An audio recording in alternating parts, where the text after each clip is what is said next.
Hola, ¿qué tal? ¿Cómo están? Espero que muy bien.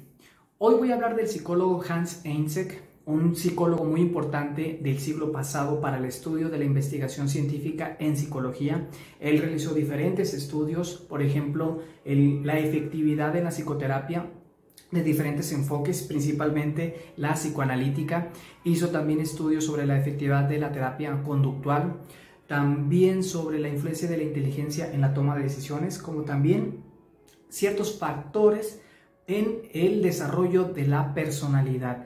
Este psicólogo Hans Eysenck, que nació en Alemania, en Berlín, en 1916, una época de guerra, ¿sí? Y murió en Inglaterra en 1997. Él vivió la época de las guerras mundiales, ¿verdad? Yo creo que, pues bueno, muchos de los grandes psicólogos que estudiamos nosotros, sí, son de Europa y vivieron estas guerras y claro que influyeron en las mismas.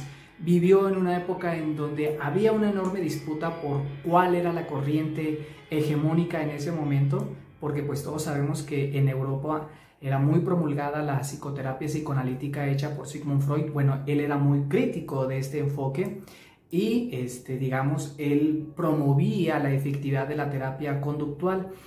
Hay que decir que la terapia conductual se basa mucho en la experimentación. Si recordamos los experimentos de Ivan Pavlov, de Edward Thorndike y también de Bruno Frederick Skinner, ¿sí? Él en Estados Unidos, primero aplicándolo a animales y después llevándolo a los humanos. Tenemos el caso, por ejemplo, de John F. Watson.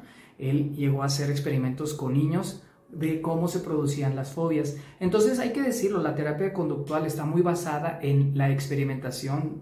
El recién fallecido Albert Bandura también lo muestra. Eysenck decía que si no estaba bien fundamentada la terapia en investigación, en comprobación y experimentación, no tenía ningún caso. Incluso se llegó a negar digamos, el avance de la terapia conductual, porque conforme él iba avanzando, iba digamos, avanzando los años. Acuérdense que la terapia conductual se fusionó, por así decirlo, con la terapia cognitiva. Él no aceptaba procesos mentales internos y era muy crítico. Pero el detalle fue de que muchos historiadores e investigadores llegaron a dudar muchísimo y de hecho encontraron muchos sesgos en su investigación. Por darles un ejemplo, él hizo una investigación sobre ciertos perfiles de la personalidad que eran más tendientes a padecer algún tipo de cáncer o diferentes tipos de cardiopatías. Se dice que forzó los resultados para decir, miren, este tipo de personalidades conllevan a este tipo de enfermedades. Muchos estudios dijeron que esto no era posible. La verdad es que si hubiera sido Hans, por supuesto, no le voy a demeritar nada, él debería de haber publicado esos estudios. Finalmente, aunque la hipótesis nula se viera, digamos, confirmado, es un logro para la ciencia. No importando que te hayas equivocado en tu hipótesis, eso se da un logro en la ciencia, que por dónde debemos de ir, por dónde sí, por dónde no, por dónde más o menos. Sin embargo, pues son muchos los investigadores que dicen que fueron sesgadas estos resultados. Una de sus investigaciones más polémicas la encontramos en 1952, donde llega a decir que los diferentes enfoques psicoterapéuticos, incluyendo el psicoanalítico, el humanista, el existencial, en ese entonces también Viktor Frankl llegó a hacer la logoterapia, llegaban a decir, Hans Eysenck decía que este tipo de psicoterapias no eran efectivas y que daba el mismo resultado que el paciente no fuera a terapia, a que incluso fuera con este tipo de terapias. Híjole, una crítica bastante dura. En algunos casos, incluso nuestro autor Hans Eysenck llegó a decir que llega a ser dañina, que la psicoterapia psicoanalítica, logoterapéutica, llega a ser dañina para el paciente, un asunto muy serio. Pero se sabe, sí, se han hecho investigaciones que por supuesto hay muchas veces la psicoterapia de diferente tipo de enfoques sí tiene efectividad y esto depende del paciente, del trastorno, de la personalidad del terapeuta. Les voy a poner aquí bibliografía que puede identificar, aunque hay que decirlo, hasta lo que yo he visto, ustedes díganme, hay un mejor respaldo científico de acuerdo a la historia y a la estructura de la psicoterapia cognitiva conductual. No estoy diciendo que es la mejor, que quede muy claro, por favor, pero sí decir que tiene un mayor respaldo científico que otro tipo de enfoques que, por supuesto, ya en la práctica el paciente se puede beneficiar mucho mejor de otro tipo de enfoques a el enfoque que ahorita estoy diciendo que tiene más respaldo. Hans Eysenck hizo mucho de este tipo de estudios y bueno, se sacó que hay muchos sesgos. Lo cierto es de que bueno, la terapia conductual sí hay un respaldo científico.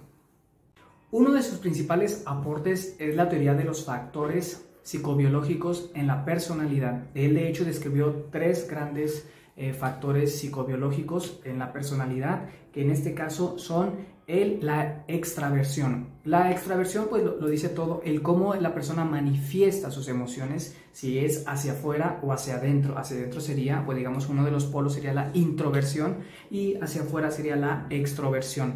Él dice que de hecho el cómo manifestamos estas emociones está determinado en una parte cerebral llamada la activación reticular. Una de las dimensiones de esta, digamos, más bien uno de los polos de esta dimensión es el desempeño social, el dominio, el cómo una persona puede llegar a ser aventurera e incluso una persona puede llegar a ser tímida.